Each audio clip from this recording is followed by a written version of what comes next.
दूसरा प्रश्न, मनुष्य या तो काम भोग की अति में चला जाता है या फिर उसके विपरीत काम दमन की कुंठा में। इस विषय में सहज योग की दृष्टि क्या है, इसे हमें समझाने की कृपा करें। योग चिन्ह में मनुष्य के संबंध में क्यों पूछते हो? मनुष्य यानी कौन? मनुष्य को कहां खोजोगे? मनुष्य तो केवल एक हवाई शब्द है। कहीं राम मिलेगा, कहीं रहीम मिलेगा, मनुष्य कहीं भी ना मिलेगा। कहीं आ, कहीं बा, कहीं सा, मनुष्य कहीं भी ना मिलेगा। मनुष्य तो एक कल्पित शब्द है। और जब भी हम कल्पित शब्दों के संबंध में प्रश्न पूछने लगते हैं, तब यथार्थ से दूर हो जाते। मनुष्य के संबंध में न पूछो, स्वयं के संबंध में पूछो। क्यों पूछते हो? मनुष्य या तो काम भोग की अति में चला जाता है या फिर इसके विपरीत काम दमन की कुंठा में। जैसे कि तुम्हारा प्रश्न नहीं है, पूछ रहे हो किसी मनुष्य के संबंध में, इससे तुम्हारा कोई लेना देना नहीं, पूछने के लिए पूछ लिया है। तो अगर पूछने के लिए पूछ लिया व्यर्थ है और या फिर तुम्हारा प्रश्न है, तो सीधा पूछना चाहिए कि क्यों मैं काम भोग की अति में चला जाता हूं या फिर इसके विपरीत काम दमन की कुंठा में। प्रश्न तुम्हारा होना चाहिए, तो ही तुम्हें उत्तर दे सकूं। नहीं तो मिलेगा जब ये मनुष्य मुझे, तब इसे उत्तर दे दूंगा। ये तुम्हारा प्रश्न तो है नहीं। ख्याल रखो, प्रश्नों को जितना यथार्थ बना सको उतना अच्छा है। और प्रश्न तुम्हारे होने चाहिए। तुम्हें क्या चिंता मनुष्य की? मनुष्य तुम्हें लेना देना क्या है? पढ़ने दो मनुष्य को काम दमन में या काम भोग में। तुम्हारा क्या प्रयोजन है? तुम तो बाहर हो, तुम तो इस झंझट में नहीं हो। यह तुम्हारी पीड़ा तो नहीं है। तुम चिकित्सक के पास ये तो जाके नहीं पूछते कि मनुष्य को टीबी क्यों हो जाता है, कि मनुष्य को ऐसा क्यों हो जाता है, वैसा क्यों हो जाता है, कि क्या करें कि मनुष्य को टीबी ना हो। चिकित्सक भी थोड़ा हैरान होगा, पूछेगा मनुष्य कहां है, किस मनुष्य की बात कर रहे हो? तुम्हें कोई तकलीफ हो तो उसका उपचार हो सके, तो निदान हो सके, चिकित्सा हो सके, विश्लेषण हो सके। मगर मनुष्य कहीं भी नहीं। मनुष्य तो एक तरकीब है आदमी की। जो बात हम सहज अपने संबंध में नहीं पूछना चाहते, वो हम मनुष्य के संबंध में पूछते हैं। जिन बातों को हम टालना चाहते, मेरे पास लोग आते, वो कहते हैं हमें मनुष्यता से बहुत प्रेम है। मनुष्यता से? मनुष्यता को कैसे आलिंगन करोगे? मनुष्यता को हाथ कैसे पकड़ोगे? मनुष्यता से प्रेम बड़ी होशियार तरकीब है, बड़ी चालबाज बात हो गई है। मनुष्य जो तुम्हारे पड़ोस में रहता है उससे नहीं है, मनुष्य जो तुम्हारे घर में रहते हैं उनसे नहीं है। मनुष्यता से प्रेम के नाम पर तुम चाहो तो जितने मनुष्यों की हत्या करना चाहो कर सकते हो। यही हुआ है सदियों में। लोग धर्म के नाम पर आदमी को मार रहे हैं, मनुष्यता के नाम पर आदमी को मार रहे हैं, शांति के नाम पर, स्वतंत्रता के नाम पर, लोकतंत्र के नाम पर, साम्यवाद के नाम पर, नामों के बहाने। और नाम इतने ऊंचे कि लगता है कि अगर 1-2 लाख आदमी मर भी गए इतनी ऊंची बात में तो हर्ज क्या है। अडोल्फ हिटलर आसानी से तो नहीं मार सका लाखों लोगों को, मगर एक बड़ा शब्द, सिद्धांत,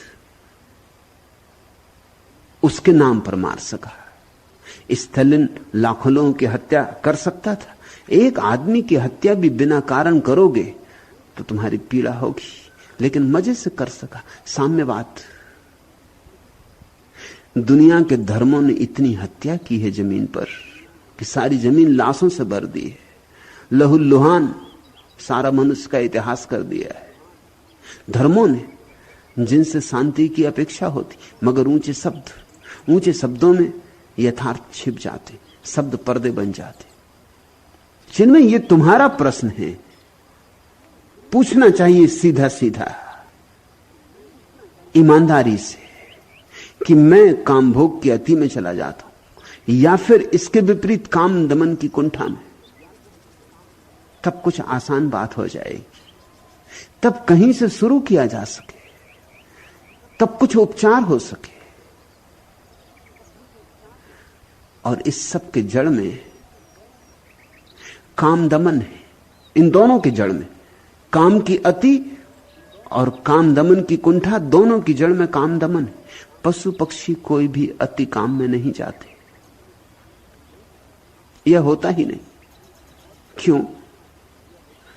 क्योंकि मौलिक दुर्घटना अभी नहीं घटी, किसी ने उन्हें काम के विपरीत नहीं समझाया है, इसलिए काम को दबाया नहीं। काम को दबाओ कि काम की ऊर्जा इकट्ठी होती, जिस चीज को भी दबाओगे उसकी ऊर्जा इकट्ठी होती चली जाती।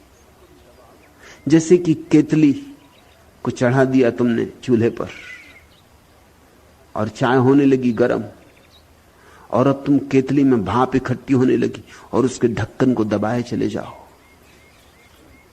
कहीं से भी भाप निकलने ना दो, तो दुर्घटना होगी, विस्फोट होगा, किसी की हत्या भी हो सकती, घर में आग भी लग सकती। जो आसपास है खतरनाक है वो केतली उनके लिए, उनका जीवन भी ले सकती। रोज तुम जीवन ऊर्जा पैदा कर रहे हो, फिर उस जीवन ऊर्जा को दबाने का आयोजन चल रहा है। भाप केतली में पैदा हो रही और भाप को दबाने की कोशिश चल रही। कब तक दबाओगे? एक सीमा आ जाएगी कि दबा ना सकोगे। जब दबा ना सकोगे पेंडुलम घूम जाएगा दूसरी अति पर, फिर एकदम से तुम पागल की तरह काम भोग में लग जाओगे। फिर जब काम भोग में पागल की तरह लगोगे तो जल्दी ही थक जाओगे, जल्दी ही विषादग्रस्त हो जाओगे, चित्त खिन्न हो जाएगा, उदासी छा जाएगी, लगेगा सब असार है। चित्त में इतनी असारता मालूम होगी, इतनी व्यर्थता मालूम होगी काम की, कि फिर तुम दमन में लग जाओगे कि चलो वापस, बस अब सिलसिला जारी रहेगा, ये तुम्हारे जीवन भर जारी रहेगा। लेकिन शुरुआत दमन से होती। अगर दमन का भाव चला जाए तो अति अपने आप विदा हो जाती। काम वासना का दमन नहीं करना है, काम वासना को ऊर्ध्व रेतस बनाना है। ऊर्जा तो है, अगर तुमने दबाया तो विस्फोट होगा, इसलिए ऊर्जा का कोई सृजनात्मक उपयोग करना जरूरी है। और दबाने वाले सृजनात्मक उपयोग नहीं करते। तुम जान के चकित होगे कि अगर तुम संगीत में डूब जाओ, अगर तुम 1-2 घंटे वीणा बजा लो हृदय पूर्वक, तो तुम्हारे मन में दिनों तक काम वासना पैदा नहीं होगी, क्योंकि जो ऊर्जा काम वासना में पैदा होती थी वह संगीत बन के प्रकट हो गई। अगर तुम चित्र बनाओ या मूर्ति गढ़ो, अगर तुम किसी भी ऐसे कार्य में अपने को पूरा संलग्न कर दो कि उसको करते समय भूलना हो जाए, अहंकार का बिल्कुल भूलना हो जाए। ये सूत्र समझना, काम वासना में भी जो रस मिलता है थोड़े से क्षण भर को, वो अहंकार को भूलने के कारण मिलता है। सूत्र है अहंकार का भूलना। अहंकार बोझ है, अहंकार झूठ है, बड़े से बड़ा झूठ। उसको खींचने में बड़ी तकलीफ हो रही है, उसको बनाए रखने में पीड़ा हो रही। उसे भुलाना चाहता आदमी कभी कभी, तो कभी शराब पी के भुलाता है, कभी काम वासना में उतर के भुलाता है, कोई रास्ते खोजता है कि किसी तरह ये भूल जाए। मगर ये भुलाव क्षण भर को होता है, फिर याद आएगी। जो व्यक्ति जीवन को सृजनात्मक बना लेता है, फिर सृजन किस बात का, इससे भेद नहीं पड़ता। तुम चाहे भोजन ही पकाओ, लेकिन भोजन पकाना सिर्फ काम ना हो, सृजनात्मक हो, तुम उसमें अपने को पूरा डुबा दो, तुम अपने को विस्मृत कर दो। कोई भी ऐसा काम तुम्हारे जीवन में चाहिए जिसमें तुम अपने को विस्मरण कर पाओ, और जैसे जैसे ये काम की गहराई बढ़ती जाएगी वैसे वैसे काम वासना अपने आप क्षीण होती जाएगी और तुम्हारे भीतर ऊर्ध्वगमन शुरू हो जाएगा। अगर कोई व्यक्ति गीत गा सके, नाच सके, सितार बजा सके कि बांसुरी बजा सके, कि कोई भी कार्य कर सके ऐसा कि जिसमें घंटों बीत जाएं और अपना होश ना आए, अहंकार निर्मित ना हो, तो महीनों तक के लिए काम वासना विदा हो जाएगी। और एक बार तुम्हें यह सूत्र हाथ में लग जाए तो तुम चकित हो जाओगे कि काम वासना कोई पाप नहीं है। तुम्हारे भीतर ऊर्जा है, महत ऊर्जा है, जिससे बहुत कुछ पैदा हो सकता है। इस जगत में जो भी सुंदर हुआ है पैदा, फिर चाहे वो ताजमहल हो, चाहे खजुराहो के मंदिर हो, चाहे अजंता एलोरा की गुफाएं हों। तुम्हें पता है कि अजंता एलोरा की गुफाएं बौद्ध भिक्षुओं ने बनाई, तल्लीन हो गए होंगे। खजुराहो, कोणार्क, पुरी, भुवनेश्वर के मंदिर तंत्र साधकों ने बनाए, सहज यानियों ने बनाए, डूब गए होंगे, वर्षों लगे होंगे, जीवन पर जीवन लग गए होंगे, एक पीढ़ी ने भी नहीं बना पाए होंगे, अनेक पीढ़ियां लग गई होंगी तांत्रिकों की, मगर डूबे रहे, रसलीन। और उसी रसलीनता में काम वासना से मुक्त हो गए। ताजमहल सूफी फकीरों की कल्पना है, बनवाया तो एक सम्राट ने, मगर जिन्होंने योजना दी वे सूफी फकीर हैं, जिन्होंने निर्माण किया वे भी सूफी फकीर हैं। इसलिए ताजमहल को अगर तुम पूर्णिमा की रात घड़ी दो घड़ी शांत बैठ के देखते रहो तो अपूर्व ध्यान लग जाएगा। सूफियों के हस्ताक्षर हैं उस पर। आकृति ऐसी है कि डुबा दे ध्यान में। लाखों बुद्ध की प्रतिमाएं बनी, किसने बनाई? ये दुकानदारों का काम नहीं है, ये तकनीशियनों का काम भी नहीं है। ऐसी प्रतिमाएं बुद्ध की बनी कि जिनके पास बैठ जाओ पत्थर है, मगर पत्थर में इतना भर दिया, पत्थर में ऐसी आकृति दी, ऐसा रंग दिया, ऐसा रूप दिया, ऐसा भाव दिया कि पत्थर के पास भी बैठ जाओ तो तुम्हारे भीतर कुछ स्थिर हो जाए। चीन में एक मंदिर है, 10,000 बुद्धों का मंदिर, उसमें 10,000 बुद्ध की प्रतिमाएं, सदियों में बना। भिक्षु बनाते ही रहे, बनाते ही रहे, बनाते ही रहे। ये काम ऊर्जा का ऊर्ध्वगमन है। लेकिन इस देश में एक भ्रांति फैल गई कि सन्यासी को कुछ करना नहीं चाहिए, उसे कुछ निर्माण भी नहीं करना चाहिए। सन्यासी का तो कुल काम इतना है कि वो सेवा ले, लोगों से सेवा ले, खुद कुछ भी ना करे, लोग उसके पैर दबाएं, बस इतना ही उसकी कृपा बहुत है। ये सन्यासी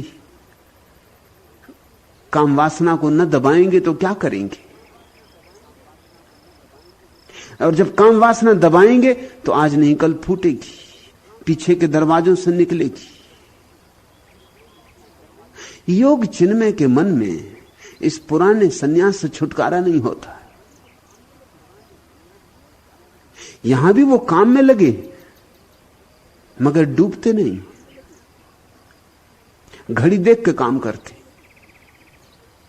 यहां जो डूबे हैं उनको घड़ी की कोई चिंता नहीं रह गई।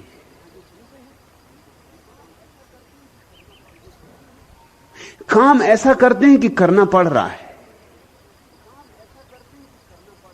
मजबूरी है। आश्रम के हिस्से हैं तो कुछ काम करना पड़ेगा, लेकिन ऐसा नहीं कि डूब जाएं, कि न दिन देखे न रात, कि काम का रस हो, कि काम एक सृजनात्मकता है, कि जो भी करने को दिया गया है वह तुम्हारी साधना है। इस तरह नहीं, साधना की तरह नहीं कर पा रहे हैं। वो पुराना जो भारतीय मानस है कि सन्यासी को तो बस ध्यान इत्यादि कर लिया बहुत, कि थोड़ा योगासन इत्यादि कर लिए बहुत, बस पर्याप्त हो गया। फिर ऊर्जा इकट्ठी होगी, फिर उस ऊर्जा का क्या करोगे? फिर अड़चन आएगी। अगर काम वासना में डूबोगे तो अति हो जाएगी। अति होती ही तब है जब किसी चीज का दमन हो गया हो। जैसे किसी ने कुछ दिन उपवास किया हो, फिर भोजन शुरू करेगा तो अति होगी, वो ज्यादा भोजन करेगा। लेकिन जो आदमी रोज सम्यक भोजन करता रहा है वो अति नहीं करेगा। अति की कोई जरूरत नहीं है। वैज्ञानिक कहते हैं कि छोटे बच्चे भी अगर उनको शक हो कि मां समय पर भोजन देगी कि नहीं देगी तो अति कर देते, ज्यादा दूध पी जाते, ज्यादा खाना खा लेते। लेकिन अगर पक्का भरोसा होता है बच्चे को कि समय पर भोजन मिलेगा, जब जरूरत होगी तब मिलेगा, तो ज्यादा खाना तो दूर, वो खाने की फिक्र ही छोड़ देता है कि जब जरूरत होगी तब। मां उसके पीछे फिरती कि थोड़ा खाना खा ले, मगर उसे कोई फिक्र नहीं, क्योंकि आश्वस्त है। तुम जान के चकित होगे कि समृद्ध घरों के बच्चों के पेट बड़े नहीं पाओगे, लेकिन गरीब घर के बच्चों के पेट बड़े पाओगे। क्यों? गरीब घर के बच्चों के पेट तो बिल्कुल सुकड़े होने चाहिए, बड़े नहीं होने चाहिए, लेकिन गरीब घर के बच्चे ज्यादा खाना खा जाते। वो गरीबी का लक्षण है, वो जो बड़ा पेट है। वो बता रहा है कि पता नहीं कल भोजन मिले कि नहीं, सांझ भोजन मिले कि नहीं, अभी जब मिला है तो जितना करना है कर लो। वो अति कर रहा है, वो भूख का लक्षण है। अति हो जाती है दमन से। तो एक दफा अगर तुमने काम वासना को दबाया, और दबाओगे नहीं तो क्या करोगे? क्योंकि कहीं सृजनात्मक किसी कृत्य में उसे लगाना नहीं है, सृजनात्मक होना नहीं है, तो इकट्ठी होती जाएगी। फिर एकदम से अति होगी, विक्षिप्त ढंग से अति होगी, और जब अति होगी तो थकोगे। अति होगी तो ऊर्जा अकारण बहेगी। अति होगी तो पीछे तुम खाली रह जाओगे, रिक्त थोथे, चली हुई कारतूस जैसे। फिर मन में विषाद पकड़ेगा, फिर वो पुरानी भारतीय धारणाएं फिर जोर मारेंगी कि देखो ऋषि मुनि कह गए कि काम वासना से बचना, नहीं बचे, अब भोगो, अब बिल्कुल हो गए खाली, अब रिक्त, अब जीवन बिल्कुल बेस्वाद मालूम पड़ता है। ऋषि मुनि ठीक कहते थे। फिर इकट्ठी करोगे, और जब ऊर्जा बहुत बढ़ जाएगी तब मन कहेगा कि तुम क्या कर रहे हो, अब ये केतली फूटने के करीब आ रही। अब फ्रायड और जुंग और एडलर ठीक कहते हैं कि काम वासना का निष्कासन होना चाहिए, निकास होना चाहिए। तो अब करो निकास। जब काम वासना दबा लोगे तो जुंग, फ्रायड और एडलर याद आएंगे, और जब काम वासना अतिशय से बह जाएगी तब सब ऋषि मुनि तुम्हें याद आएंगे। अब तुम फंस गए एक द्वंद में, अब इस द्वंद से तुम्हारा बाहर होना मुश्किल हो जाएगा। इस आश्रम के जो अंतेवासी हैं उनके लिए मैं फिक्र कर रहा हूं यही कि उनका सारा जीवन एक सृजनात्मक जीवन बन जाए। सन्यासी बहुत दिन जी लिया असृजनात्मक ढंग से, उसकी आदत खराब हो गई, वो काहिल, सुस्त, अपाहिज हो गया, उसने कुछ करना ही भूल गया। वो खाली बैठे रहना और व्यर्थ की बातें करते रहना, ब्रह्मचर्चा इत्यादि, वही उसका काम हो गया। उस कारण वो अड़चन में पड़ा है, मगर चिन्मय को समझ नहीं आ रही। इतने दिन यहां रह के भी जो थोड़े से लोग काम में पूरी तरह नहीं डूबे हैं, उनमें से वो अग्रणी। फिर ये उलझाव खड़े होते रहेंगे, और सीधा पूछोगे नहीं, पूछोगे कि मनुष्य, अब मनुष्य को क्या उत्तर दिया जाए? कौन है मनुष्य? उसके बाबत जानकारी होनी चाहिए, तभी उत्तर दिया जा सकता है। मैं जो भी उत्तर दे रहा हूं वे उत्तर तभी सार्थक होंगे जब उन उत्तरों को किसको दिया गया है तुम्हें याद हो, नहीं तो अड़चन होगी। ये उत्तर हवा में नहीं दिए जा रहे हैं, ये कोरे थोथे उत्तर नहीं है, इनका संदर्भ है। और तुमने पूछा कि इस विषय में सहज योग की दृष्टि क्या है। जहां दृष्टि होगी वहां असहज हो जाती बात। सहज योग की कोई दृष्टि नहीं। दृष्टि का मतलब ही असहज। सहज योग तो कहता है जैसे हो ठीक हो, प्राकृतिक हो बिल्कुल ठीक हो, नैसर्गिक हो बिल्कुल ठीक हो। जब भूख लगे भोजन कर लेना और जब नींद आए तो सो जाना। सहजयोग की कोई दृष्टि नहीं है, यही तो उसकी सहजता है। जब दृष्टि आती अड़चन शुरू हो जाती। अभी भी तुम दृष्टि पूछ रहे हो, तुम पूछ रहे हो कि बता दें दृष्टि दबाएं कि भोगे। सहजयोग की क्या दृष्टि? अब दो ही दृष्टियां हो सकती हैं, तो दबाओ या भोगो। सहजयोग की कोई दृष्टि नहीं, इसलिए ना दबाने का सवाल है ना भोगने का सवाल है। जो सहज तुम्हारे भीतर उठे उसे जियो, स्वीकार करो, अंगीकार करो। जो भी उठे बेशर्त अंगीकार करो। दृष्टि को लाने का मतलब ही यह होता है कि तुमने स्वभाव के ऊपर सिद्धांत लादना शुरू कर दिया। कोई पशु पक्षी नहीं पूछता कि दृष्टि क्या है, मगर तुम देखते हो पशु पक्षियों को, कितने सुंदर हैं, कितने सम्यक हैं, कितने स्वाभाविक हैं। एक महाकवि वाल्ट व्हिटमैन ने जंगल में पशु पक्षियों को देखकर एक कविता लिखी। उस कविता में लिखा कि इन पशु पक्षियों को देखकर मैं ईर्ष्या से भर गया हूं। इतने सहज, इतने सुंदर, इतने समतुल, इतने संगीतपूर्ण, जरा भी अति नहीं, इतनी सहजता। अब तुम थोड़ा सोचो कि कैसी मनुष्य की दयनीय अवस्था है। मनुष्य के पास चेतना है, इस जगत में सर्वाधिक बोध है, और पशु पक्षियों से ईर्ष्या करने की हालत आ गई कि मन होता है कि पशु पक्षी ही होते तो अच्छा था। ये हालत कैसे पैदा हो गई? ये किसने पैदा करवा दी? ये कौन है लोग जिन्होंने आदमी के मन में जहर घोल दिया? और मैं तुम्हें याद दिलाऊं कि तुम्हारे तथाकथित धर्मगुरु तुम्हारे मन में जहर घोलने का कारण है, मगर तुम तो उनकी बातों को अमृत मान के बैठे हो। तुम तो पंडित पुरोहितों के पीछे अंधे की तरह चले जा रहे हो, अंधों के पीछे अंधे। सहजयोग की कोई दृष्टि नहीं। यही तो सहज का अर्थ होता है, कोई दृष्टि नहीं। जो स्वाभाविक है, सुंदर है, स्वीकार है, स्वागत योग्य है। जब जो तुम्हारे भीतर उठता हो उसे चुपचाप अंगीकार करना। दृष्टि लाए तो अड़चन आई। दृष्टि कहेगी ये ठीक नहीं है, मत करो, ये ठीक है, इससे जरा ज्यादा करो, यह गलत है, इससे बचो। सहजयोग कहता है जो है, जैसा है, परमात्मा की दान, परमात्मा की देन, परमात्मा की भेंट, तुम उसे अंगीकार करो। तुम बहुत डरोगे, तुम्हारा डर आएगा तुम्हारी दमन की धारणाओं के कारण कि इसमें तो खतरा है, इसमें कहीं अति ना हो जाए। अति से बचने का यही उपाय होगी। अति कुछ दिन, शुरू शुरू में अति होगी, मगर उसका जुम्मा सहजयोग का नहीं, उसका जुम्मा तुम्हारे दमन करवाने वाले लोगों का है। शुरू शुरू में अति होगी, कुछ दिन तक अति होने देना, ठीक है। किसी शाखा को पकड़ के अगर वृक्ष की तुम नीचे झुका लो और फिर छोड़ो तो शाखा थोड़ी देर तक कपेगी, कपती रहेगी, मगर हर कंपन के साथ कंपन छोटा होता जाएगा। पहले बहुत बड़े बड़े झोले लेगी, हिचकोले लेगी, फिर छोटे झोले लेगी, फिर और छोटे, फिर और छोटे, फिर और छोटे।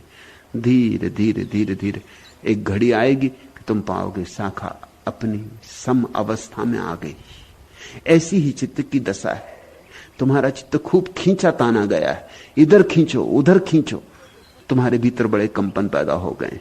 तो जब छोड़ दोगे सब खींचना तो थोड़ी देर तक तो कंपन जारी रहेंगे, क्योंकि अनंत अनंत जन्मों से तुम्हारे चित्त पर गलत संस्कार होते हैं।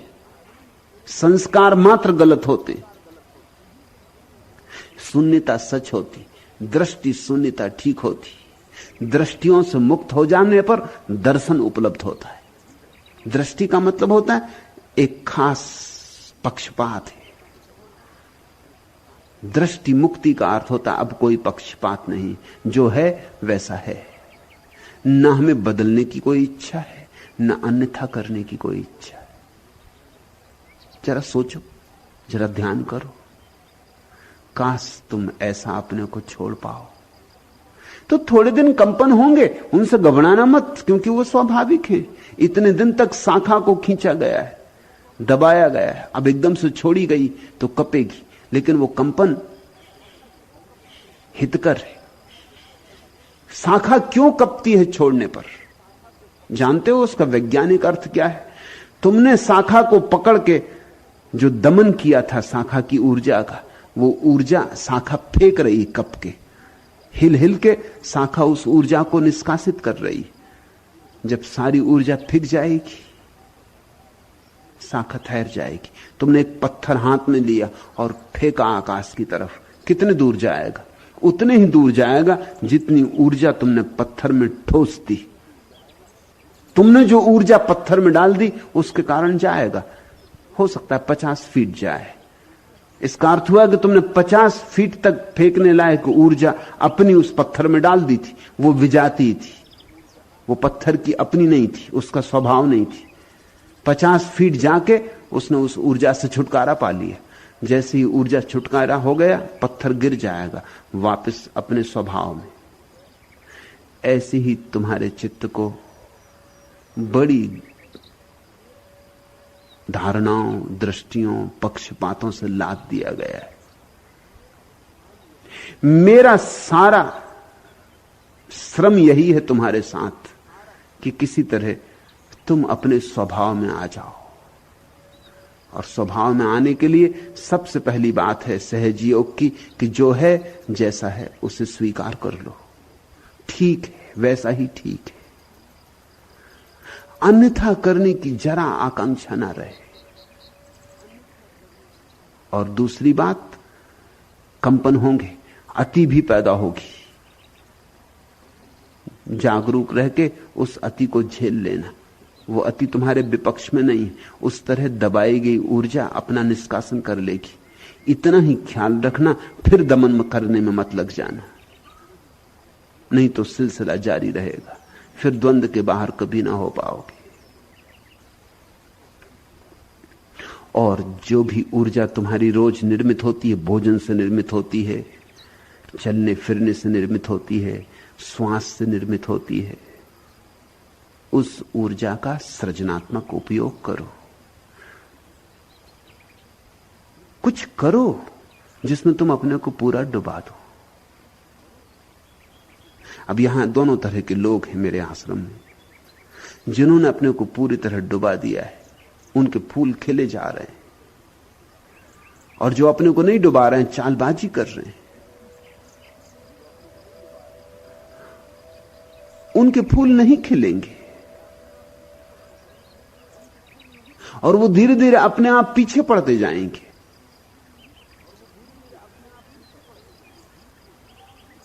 वो धीरे धीरे दूर पड़ते जाएंगे। मेरे पास होने का एक ही उपाय है कि तुम बेशर्त भाव से डुबकी मार जाओ। ये जो झील मैं यहां बना रहा हूं ऊर्जा की, इसमें तुम पूरी तरह डुबकी मार जाओ। बचाने को है भी क्या? चालबाजियां अगर जारी रखी, अगर चित्त का गणित चला के रखा तो ठीक है, चलाए रखना, मगर उससे तुम सिर्फ खुद ही धोखा खा रहे हो, कोई और धोखा नहीं खा रहा है। मेरी कोई हानि नहीं है, न यहां और लोगों की कोई हानि है तुम्हारे उस तरह रहने और जीने से। तुम ही चूकोगे, फिर तुम पछताओगे, बुरी तरह पछताओगे, क्योंकि ऐसे अवसर मुश्किल से आते। तुम्हें दमन करवाने वाले पंडित पुरोहित तो लाखों मिल जाएंगे,